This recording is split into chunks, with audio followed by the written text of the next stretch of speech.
Univerzitetni klinični center Ljubljana je več kot polovico vseh nabav zdravstvenega materiala opravil mimo pravil zakona o javnem naročanju. Takšnih nakupov je bilo skorajda 70 milijonov evrov v revidiranem obdobju. V reviziji se nismo ukvarjali z vprašanjem nabav žilnih opornic, zaradi tega, ker je dokumentacija na preiskovalni komisiji Državnega zbora, ravno tako se nismo ukvarjali z vprašanjem zdravil. Žal moramo ugotoviti, da tudi po naši zadnji izvedeni reviziji UKC ni uspel zagotoviti sistema, v katerem bi se javno naročanje dosledno uporabljalo. Tudi v primerih, ko UKC Ljubljana je izvajal postopke javnega naročanja, smo ugotovili različne kršitve tako zakona o javnem naročanju kot notranjih aktov kliničnega centra. Poleg tega je nabavljal zdravstveni material po cenah, ki so bile višje od pogodbeno dogovorjenih in krepko prekoračil roke za plačilo računov.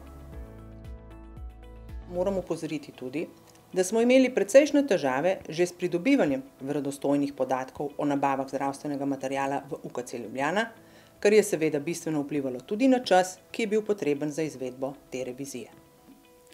UKC Ljubljana je pridobil za 12 milijonov medicinske opreme, od tega približno 14% z donacijami, poleg tega je začasno uporabljal še približno 1000 kosov tuje opreme. Ni imel pregleda nad obsegom donirane in tuje opreme v uporabi, ni ugotavljal, ali posamezno vrsto opreme sploh potrebuje, niti kakšne stroške mu tak način pridobitve opreme povzroča. Ugotavlja pa tudi ni, s kakšnim motivom so mu lastniki opremo podarili ali predali v brezplačno uporabo.